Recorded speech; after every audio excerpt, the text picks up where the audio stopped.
Hey, what's up guys and welcome back to Anime King. And today I'm going to be giving you part 15 of What If Naruto Was a Elite Blue Uchiha. Remember to get this one to 100 likes as usual.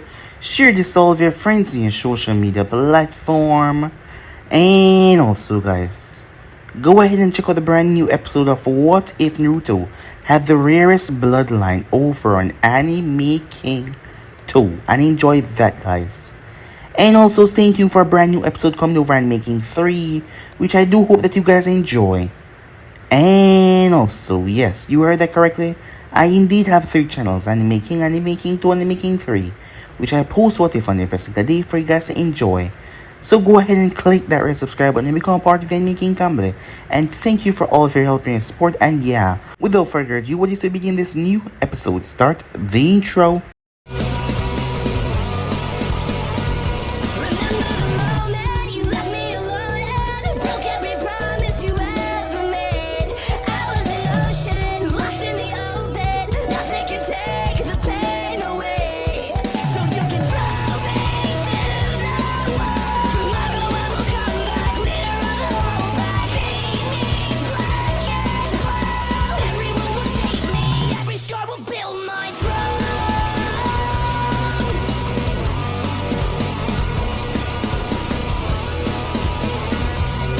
So the last spot we left off, Naruto spoke to Nagato like he knew him. But Nagato did not know Naruto. Nagato had a personal journal. In that journal, it said that he should help Minato Namikaze no matter what. So he did. It was because of his eyes, his Rinnegan. It was having a side effect on his body that was not foreseen. As both him and Naruto started the battle. As Naruto took on the 6 paths that he sent after him. One by one, little by little, Naruto broke them, as Nagato came to realize that they didn't stand a chance. As Naruto went up to the real deal, Nagato dropped the restraints that he had on his body. It was gonna increase his memory loss and the sickness that was gripping his heart. But he dropped it, as he fought Naruto full power. Their battle leveled the hidden rain as they tore through the streets, rocket through the sky, destroyed the surrounding area. Fire and explosion. As it didn't take too long when Naruto stopped holding back so much as he ended up beating Nagato down into nothingness. Nagato's heart almost gave out before Naruto had killed him, but Naruto snapped his neck as he died. As Naruto took his head, meanwhile, as Kakashi had ran leaving Tento behind. As the door exploded open to show Obito, who was after him. As Obito seemed to be losing his mind. As he was on edge, he had made a deal with the devil and time was running down. Minato got the report from Kakashi that Obito was after him. And he was alive. As he was there, Zetsu came in his office. As he told him that he had a way for him to get more power. As Zetsu had something for him to sign. Kaguya was able to appear in Minato's mind in a spiritual form. She appeared as she walked up towards the cage. The half soul that remained inside of Minato. He was not the one that was brought back from the dead. He was powerful in all rights, but he knew the rabbit goddess in front of him and the power she held. She seemed to be infatuated with him, as beings like them, they were chosen to be together, she told him as she melted away the bars. As the soul got free, not having his body nearby, he took Minato's. The next morning, the record spread as everyone saw the shady underlying deals that Minato had did. People wanted answer, but the secretary told them that Minato Namikaze had left the Leaf Village. He was gone. We then had a flashback as Nagato had came to visit Blue. When he was younger, he was just in the front edge of the war. As Nagato told him with his Rinnegan, he could see into the future. And what he saw was the two of them fighting, but he would probably not remember this conversation because his Rinnegan was taking away his memory. His body was slowly dying, yes. As the Akatsuki already died when Yaiko did, and he wanted Naruto to kill him. As he told Naruto what he saw in his vision though, regarding the future, a monster destroying everything, reaping souls. A chaotic monster. Nagato was right, as Naruto was provoked, but he still end Nagato's life. But the other part of the prophecy, for him to turn into some kind of monster. As Kaguya was watching Naruto from where she was, she seemed infatuated with the Blue Uchiha. So yeah guys, so it's basically let's split off. You guys can switch across and please and check it out for yourself. So this is begin this new episode. Is this a hallucination? A dream? The way her mind was coping with losing her hands, she was seated on a bed near to a cool body of lake. The peaceful blue water was hovering over a warring planet that was charred by black and reddened by fire and blood. The sound of destruction did not reach the heavens though, and if she had not glanced down, she wouldn't have noticed the hellish torment that was going on down there. Her focus was on the 8-year-old boy next to her. He had a fishing rod as he threw it. As it landed in the water, he frowned a bit as he seemed to not catch what he wanted. His milky white eyes flickered towards her, making her gasp. But he smiled sadly as he turned his gaze back towards the rippling lake. "I'm sorry, Kate," said Yujiro. "I put you in danger." She couldn't even feel her hands as they came up towards her mouth, only seeing bandage. She tried to wiggle her hands, but nothing. My hands," as his hand trailed on her cheek. She turned. "Naruto?" "It's okay. Breathe," as a hand pulled her down towards his chest. "I'm here, kid. I'm not going anywhere." "Naru, you're alive. You're alive!" As Yujiro was 8 years old again, as Naruto cradled her in his arms. As she cried, Yujiro's eyes snapped open in the real world from that dream hallucination that she just had. As she looked towards the nightstand to realize it was 6:41 a.m. Her eyes flickered towards the corner. There was a man, his back was turned to her, and he seemed to be holding something up to his chest. As she saw the midnight black hair with a blonde streak, as she knew this form anywhere. Now, as she picked herself up, "Naruto?" As Blue turned, "Can you believe this?" As he had something in his hand. As he wiggled it, she took a plastic mold of my thing and make a mold for herself. Everything included, he said as he held it up. "Look at this thing. How did she even get this?" Yujiro blinked as she was not quite sure if she was awake, as her friend was holding a mold of his private regions, and it was perfect size, shape, everything. How did she know that? That didn't matter. "It's very flattering, Blue," she said. The door burst open as a red-faced Kabuto came in and snatched it away from Blue. She sealed it into a scroll. As she turned away from them, her glasses were fogged up. "My love," she said. "What else did you see?" Yujiro realized that Blue was beside her. Well, not mostly beside, but behind. Like he was literally using her as a shield from this crazy woman. "You mean those repeats of videos of me sleeping?" "My love is so cute when he's defenseless," said Kabuto, as she gripped her chest as she was flushing pink as she took a step towards them, both of them dressed back a bit. "I couldn't help myself. And the way you snore. I can't sleep unless I hear your beautiful breathing, my love," she said. Kabuto?" Her eyes snapped towards him with glee as she stepped forward. Who's that behind you?" said Blue. She giggled as she sat down on the king-size bed. As she came closer towards him, "That's not gonna work on me again, my love," she said. As Yujiro realized how the woman's bodysuit hugged her body perfectly, as she had quite the figure under that clothing. "Not again, my love," said Kabuto. Blue cursed under his breath. Yujiro wondered why she was moving back away from Kabuto. After all, the medic had saved her when Konan just had arrived. But she saw the intense look, the devotion on the medic's face. Not to mention Blue also told her stories, as the look got a bit darkened on Kabuto's face. Yujiro looked towards Naruto. "Sorry, dude." As Naruto's eyes shuttered, "Please, no." As Yujiro leaped out of the way, as Kabuto leaped, she grabbed and wrapped herself around Blue as she licked his neck, going straight up towards his ear. She was intoxicated by his smell as she held on to him tight. He tried to throw her off. He tried to shrug her off, but she wrapped her arms around him. As the both of them dropped to the ground, as Blue spun and turned with her until he motioned his foot, and it was right between her stomach. He then pushed as she braked right through the window. Despite breaking through the window, she was in bliss, as happy sounds came from her mouth as she crashed outside. Yujiro gasped as she rushed towards the window, as Blue picked himself up and used the handkerchief to wipe that spit off his face as she had licked him. As Kabuto was spread out on the ground, making odd sounds, people were stepping away from her. As Naruto looked over Yuji's shoulder, like he could see anything. "She'll be fine," he said. "What the hell?" said Yuji, amazed that falling that many stars did not kill Kabuto, or did not phase Blue. "What the hell?" "Well," Blue chuckled, "Kabuto is not really right in the head." "Well, no one is sane in this world," he said, as he took her left hand and started to unwind the bandages. "It's hard to explain, or is it that explaining is hard?" he said, as he bent her finger inwards and stopped, when her hands were curling to fists, as he undid the other bandaged hand. As chakra pathways were being filled once again, as he held onto her hands, tears were filled in her eyes.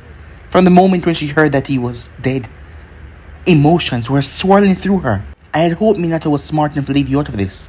I knew, naive of me," he said. "My being away was to keep you and everyone safe." She sniffled as he lightly rubbed his thumbs on the back of her hands. "The first 3 years I was injured, and I used that time to reteach myself how to walk, run, and fight. You had Orochimaru snake summoned," she said. "She was the only one that he told that. You could have sent them to me, let me know where you were, so I could come and get you. I was in Uzu." "Still," she said. Surprise was her later. Now she was focused on the matter of hand. "I needed to figure out what I was." "I'm sorry for the silence," he said, as he released her hand and took a step back. "There is a galaxy worth of knowledge in my head, and the evilness of blessing my body. I even know what planet the metal used to make your blade came from. I even know the origin of astral kinjutsu. That was her secondary sword art, the one that she used to send Conan in deep space. Despite all these amazing and catastrophic info, I don't know how to make it up to you," he said, "or anyone else." He didn't know how to make it up to them. "How do I make this right?" he said, as she could feel her emotions bubbling up, ready to spew fire on her best friend for keeping her in the dark for 5 years. He couldn't get off so easily. Her eyes looked down toward the scroll that Kabuto had dropped. "Choke on that," she said. As Naruto paused, his mind couldn't. Isn't there something else?" he said. "I could give you a full trip for the next 5 years. No, 10. It's either that or I'll kick you in the junk whenever I want. How many times I want. All on you, dude," she said, as she stared at him. 2 minutes later, room service came with a trolley, when there was a knock, something hitting something rather hard, and then something falling down to the ground. "My children," a voice said, in a rather squeaky tone, as someone else kicked in the nuts. Minutes later, at Wave Country, Kakashi gripped his stomach as he clenched his teeth at the torn stitches, as pain tears trickled at the corner of his eyes at the internal bleeding. He staggered past a tree, leaving a bloody handprint right on it. As he tripped over a rock and collapsed face first, he cursed as he winced in pain. He slowly pulled himself up as he started to rush towards the running water that he heard. The vision in his left eye burned, as it was dimming from exhaustion after running for 10 hours straight, running and hiding. Blood oozed out from his open wound, as the stab from Blue Knight Yuji's blade had broken a few of his ribs, and they were stabbing deep. And he had tried not to aggravate them as he ran, trying his best. In his haste to survive, his legs took him to Wave, the place where Minato murdered Blue. Although that information was tightly kept under close guarded secrets, only him and Minato knew. Camaraderie of the strong, that was what Minato called it. 2 people who would do anything to get what they want, to get strong. Kakashi killed Obito for his eyes, but he only managed to get one of them. Then he had a silence reign afterwards, because she was getting too agitated and jumpy, and she might spill at any moment. And Minato took care of Blue because of his wild vast wealth and his knowledge and resources. Teacher and student were one and the same, and Kakashi was prideful. They both killed the Uchiha. They were just the same. It was the closest he felt to his teacher since being assigned to Team Minato. Kakashi's legs finally gave out as he dropped. He pulled off his mask as it was messing with his breathing. He closed his Sharingan eye chakra fully expended a long time ago. He was running on fumes and now he was bone tired. He just wanted his teacher approval. That's all he wanted. As he turned himself over, as Obito exploded out of the forest.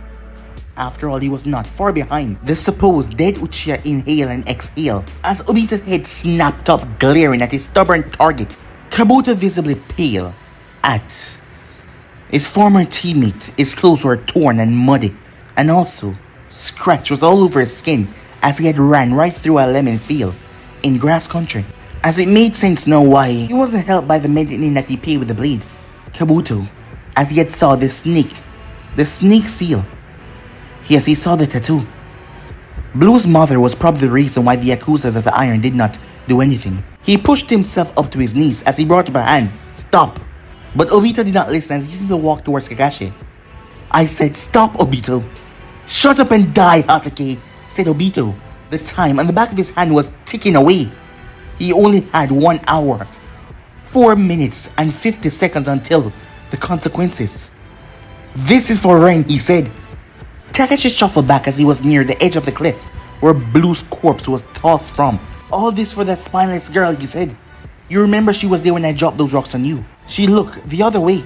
Obito eyebrow twitched as he recalled that day. She was scared. I don't blame her. You're even making excuses for her? Kakashi yelled as he felt the cold, freezing water rush up. He glanced over as he saw the jagged rocks, sharp and merciless. She could have stopped me, but she did not. I don't care, Obito said. You want to kill me this badly, said Kakashi. I did you a favor, you idiot. You could have been doing so much more with those eyes. They were my eyes as Obito grabbed him and pulled him to his feet as he plunged the blade in Kakashi's gut. As Kakashi's hand shook violently, coming up towards Obito's shoulder as it dropped right on it, having his kidney ruptured, his stomach stabbed. I've waited 11 years for this. Obito twisted to make Kakashi's death as painful as possible. Kakashi coughed up blood as he fell right on Obito. That lung, huh? Yeah, Obito says he pulled out the knife and stabbed it into Kakashi again, tearing another lung. That lung, he said to him. 50 minutes to spare. More than enough time to decapitate Minato's student and bring to the Hokage mansion. Unless he will get the consequences. As Obito stabbed him again, as Kakashi jolted, his lungs were collapsing as blood poured from his wounds. I won't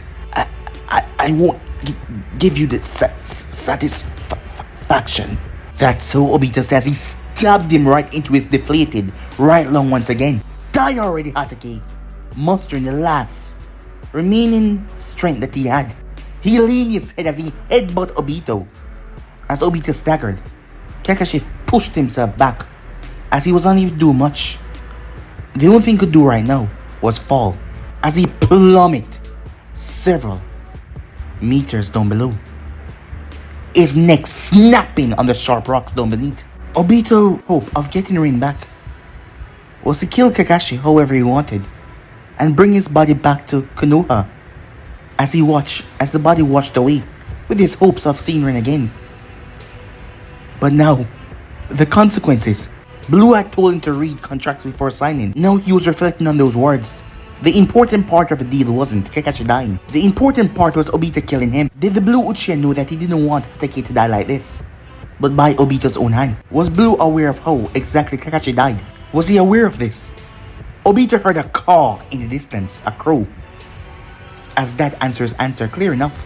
The time at the back of his hand heated up as it was counting down to the last moments. As the first thought popped in Obito's head, he did it. He leaped right off the cliff. Time skip. At Konoha, training ground 33, Shizube Uchiha stretched as he reached high with his hands as he moved forward and touched his toes.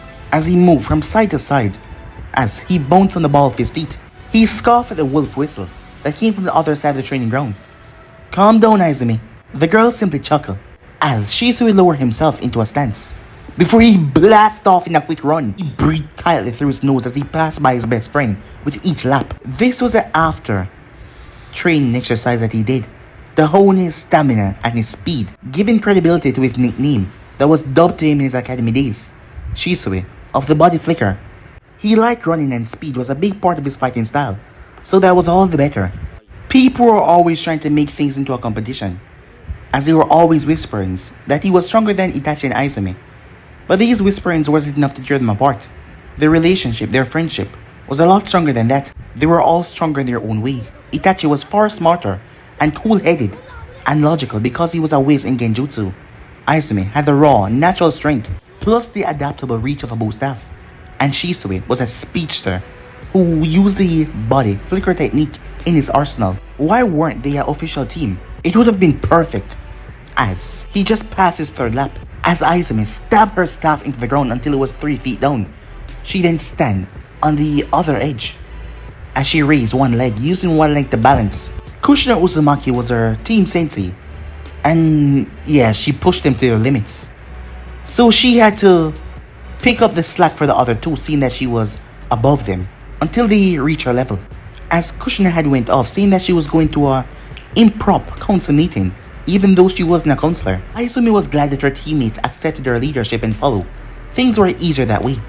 The good thing about being cool with their sensei was, Kushina spoke to Izumi about things that current Genin shouldn't be aware of. Well, it was not illegal for them to know, but sometimes they didn't know certain things. But Kushina told her. It was about the leaked video of the Photokaki and the man's disappearance last night. It was all everyone was talking about. As Izumi balanced, she opened her eyes as a single Tomo was in her Sharingan. Itachi was also there as well, but he was doing the training. His uncle, half-mast, was inside of his head, as he just sat there. His training session was already over. After all, his mother was his team leader, and his two teammates that, well, he never really get along with him so well. They didn't have anything against each other, but he didn't really know them that well. He started to wear the mask to taunt his mother, as she had asked him where he got it from. He told her he had it made like his uncle, Hunter Ninja Mask. She ordered him to take it off, but Itachi did not respect her enough to obey to her. Snatching from his head was another matter entirely. He might have been mature for his age, but Itachi was a really stubborn child, as he knew that his mother had been terrorizing his uncle for as long as he could remember. But something was strange whenever she looked at the mask. He saw it. Regret. And also fear. Yes, regret and fear was in her eyes when she saw the mask. Most days his mother was calm and wasn't so easy to read. But whenever she looked at that mask, the fear and the regret came on her face. The recoil, the step, the little jolt, everything. Itachi's eyes were trained to see them all. Itachi wanted to say that he enjoyed seeing that look on her face. After all, she and his father had put him through a lot. The lack of sleep through their constant screaming and fighting for both, and the expectation on his back pushing him to do certain things, and not to mention insulting his uncle's name over and over. But he wanted to know what did she do to be regretful for, and why was she afraid? His mother wasn't one for regrets, and he knew that well. The only time he saw that fear in her eyes was when she was teaching him about blood traitor of the clan. The punishment from the clan, it was rather bad. If you are a blood traitor to your own clan. And every time she saw the mask, the same look came on her face. That fear of when she talked about the blood traitor. Itachi hoped for her sake she wasn't a blood traitor. Mother or not, he wouldn't come to her defense. Or it could be that she was just afraid of the mask.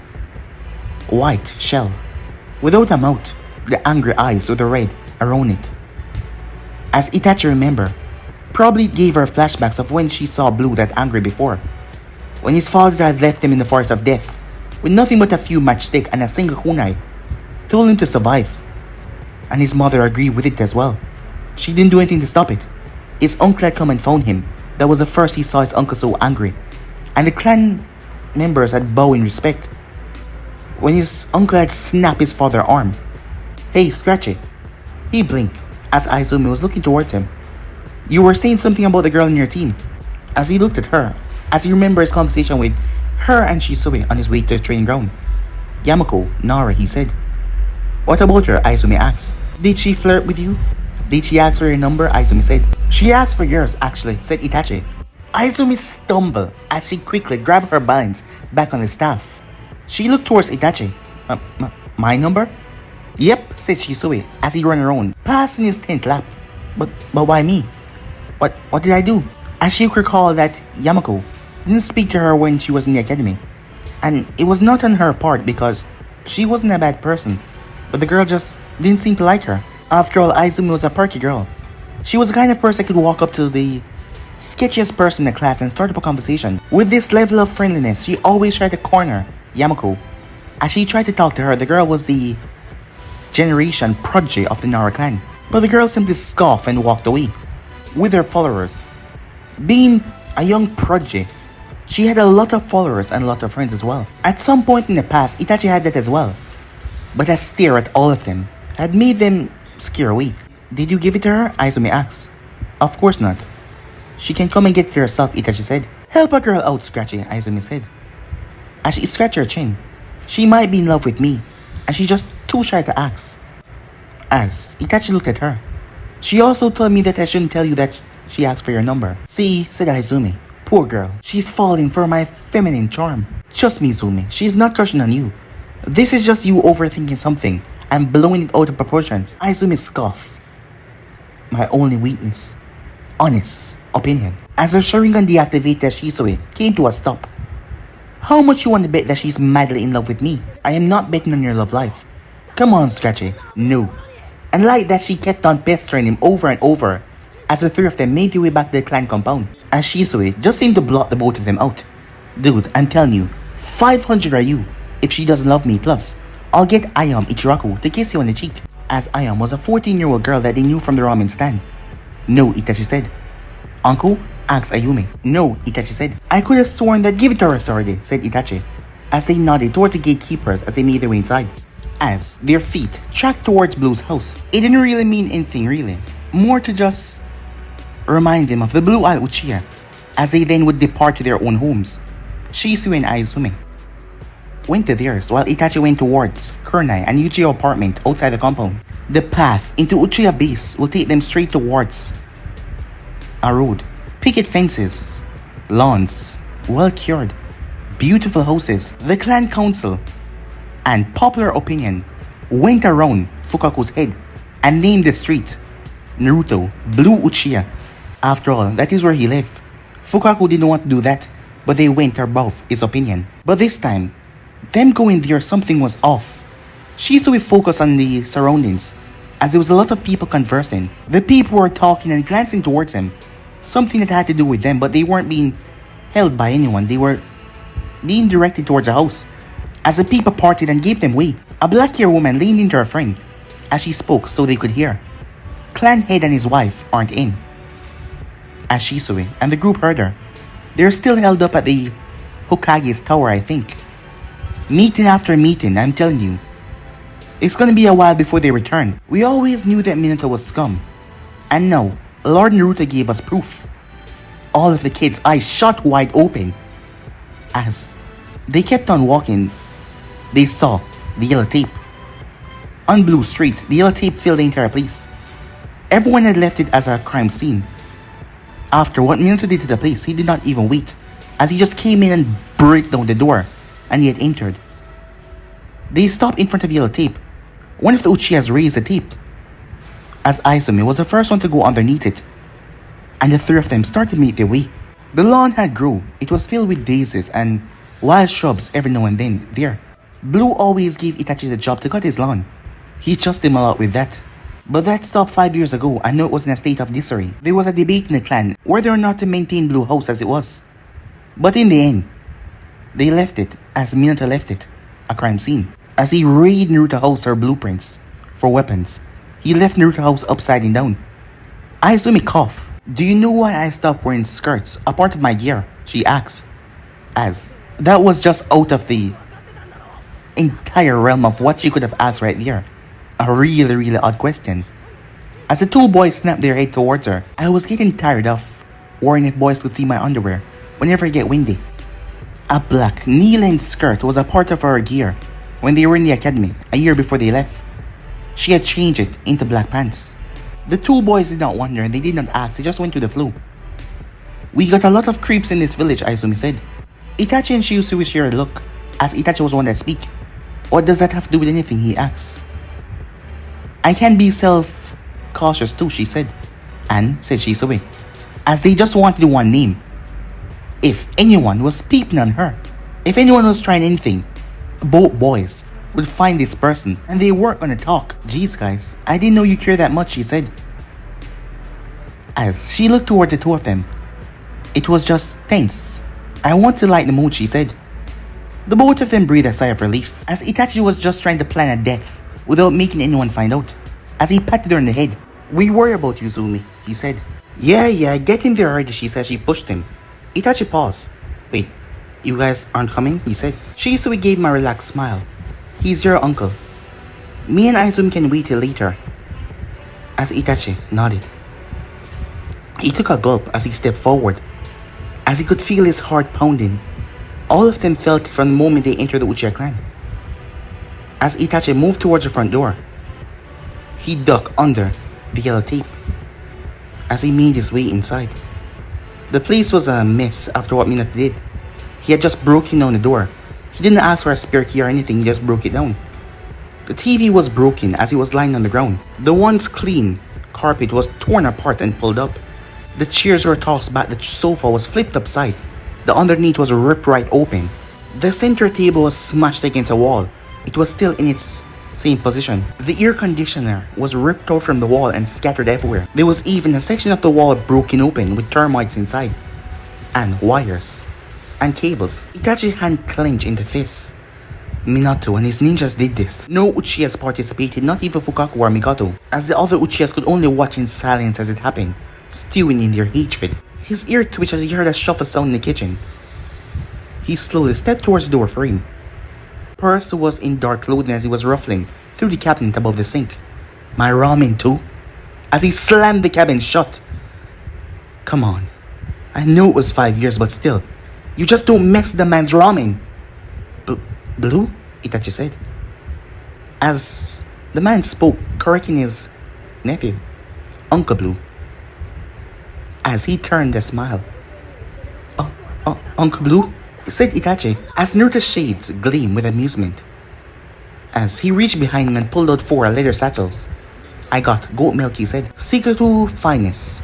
Natural. He couldn't get to finish that as Itachi slammed right into him.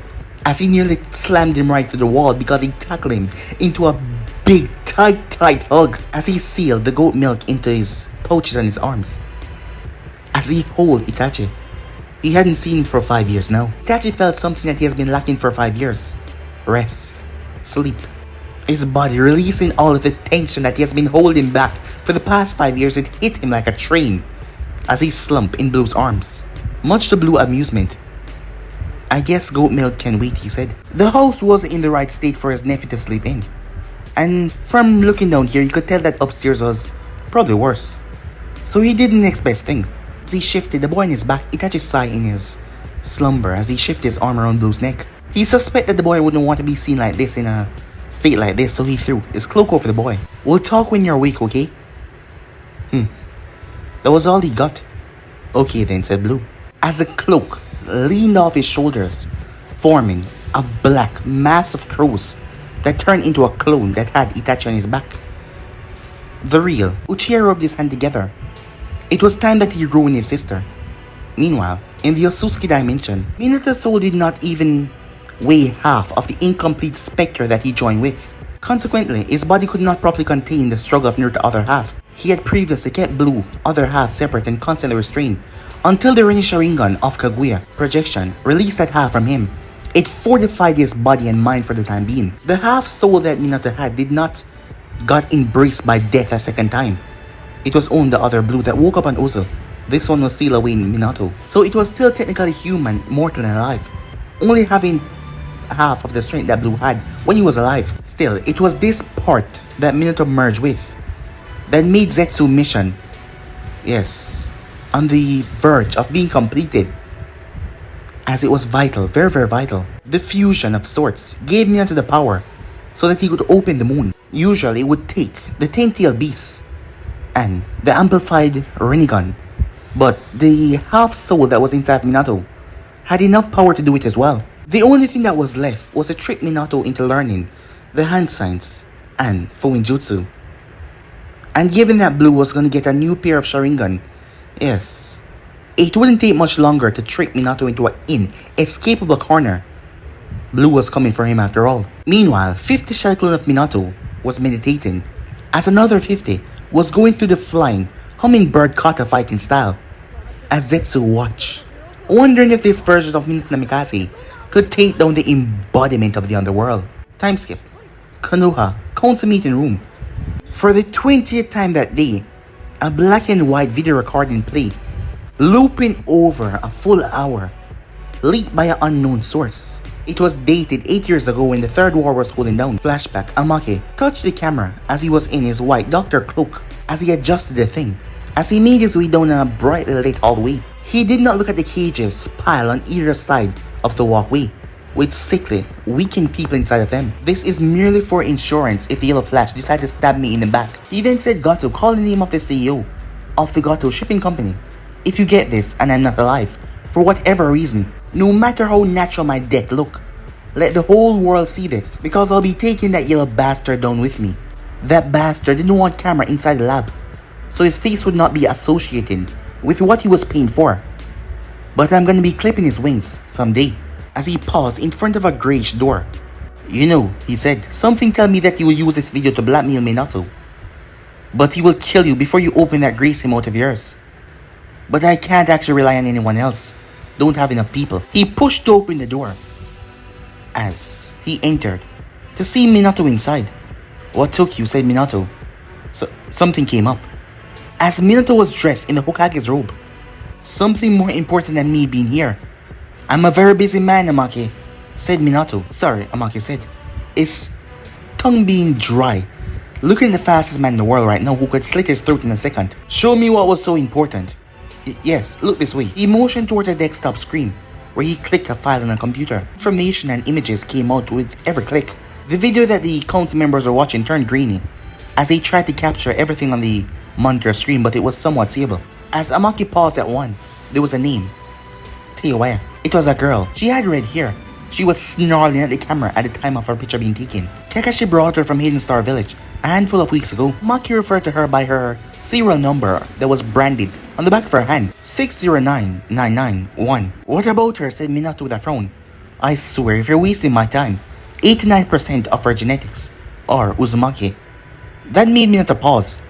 Her chakra reserve is nothing special for her age, but she has shown an affinity to music, especially flute playing. As Amaki shifted the camera down a bit, as Minato's eyes were on the screen, her music has a hypnotic effect, especially on those subjects that you gave me some months ago. The Inuzaka and the Aberame kids. Do we know why? Said Minato. The music notes from her flute are threaded with her chakra.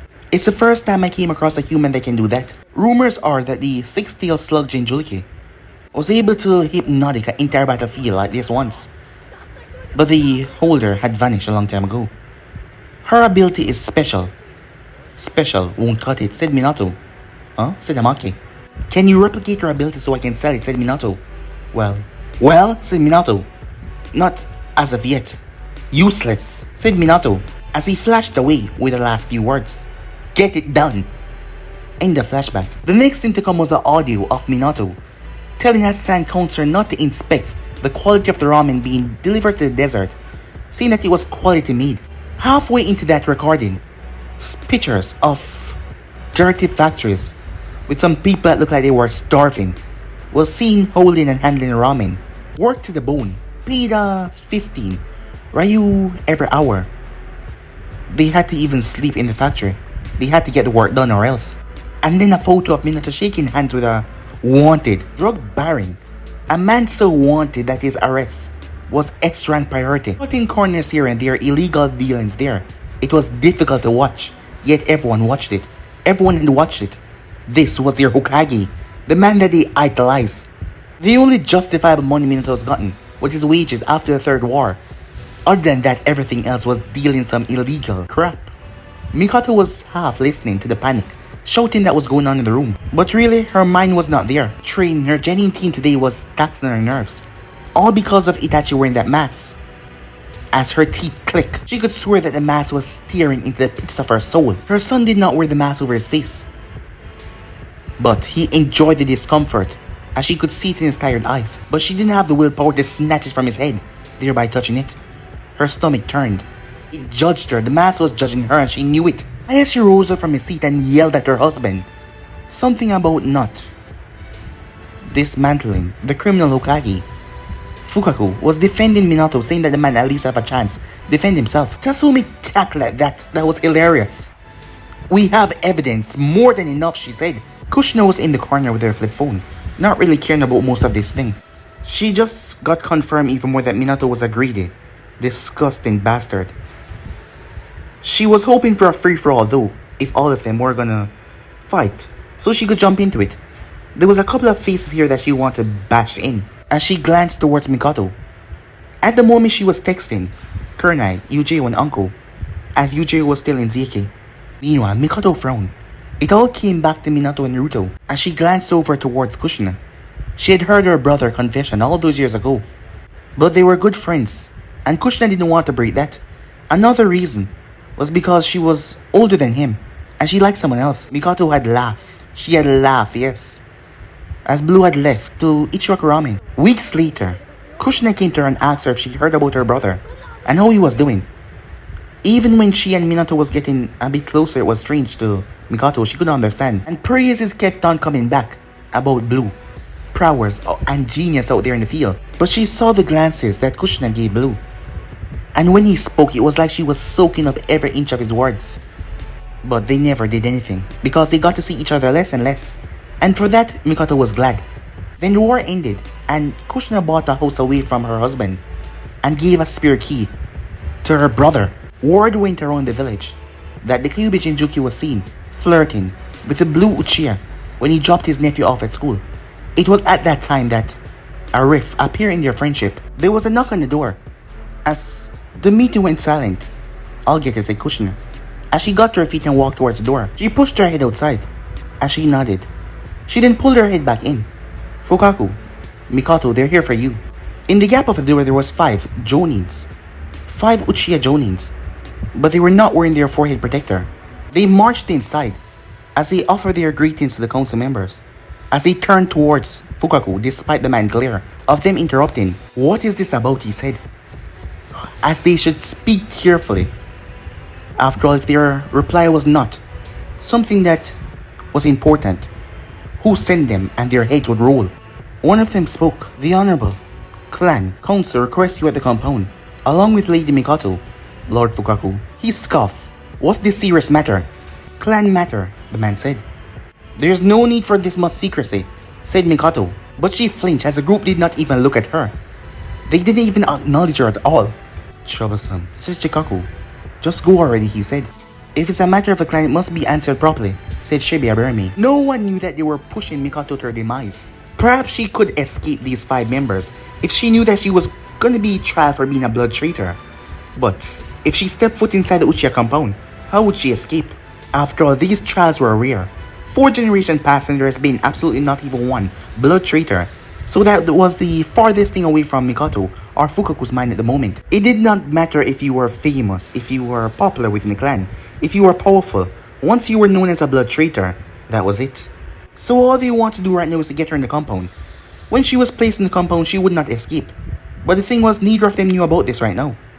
Fine, but neither of you should get it in your heads that you can lord over me or my wife, said Fukaku. He was warned in the Nara and the Aburame clan heads. He looked around the others. He did not even know what awaited him at the clan compound, as he just wanted to get back to talking about what to do with Minato absent. As they were brought back to the compound, Minato and Fukaku were confused about something. They were not led to the clan council chambers, instead to a small playground in the eastern side of the clan. It was there that they saw him, Blue, playing football with the academy students. And Shisui was there as well, with Izumi diving towards the ball as she knocked it out of the way. Well, she tried, but it was too fast, as her fingers touched it, but it blew past her and goal. As the onlookers cheer as Shisui jumped over to the side and did his victory dance. Blue gave Izumi a thumbs up to cheer her disappointment on being scored on. It wasn't a serious match, and she wasn't used to being a goalkeeper. It was just honest fun. It looked like a schoolyard game of football, really. Fukaku's roots were planted in the ground, petrified to who he saw though. It's not like he didn't know. He knew all along that Blue wasn't dead.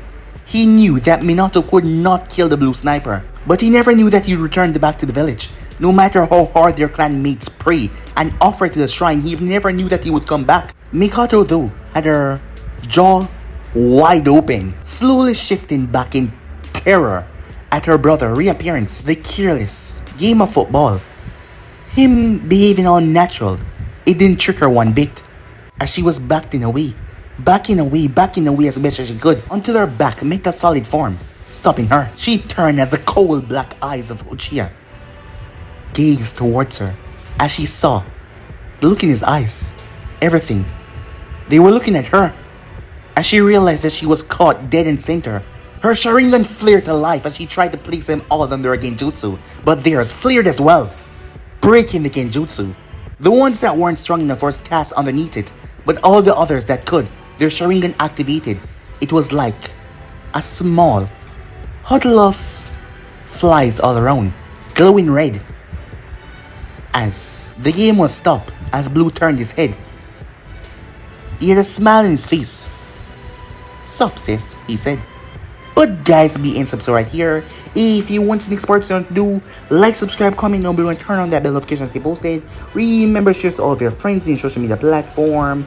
And also, guys, go ahead and check out the brand new episode of What If Naruto.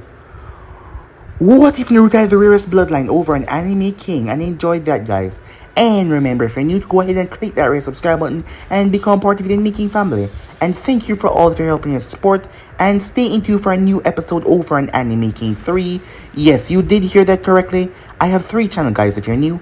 Anime King 2, Anime King 3. Which I post what if on every single day for you guys to enjoy. So yeah, without further ado, I'm gonna be out for now on this channel.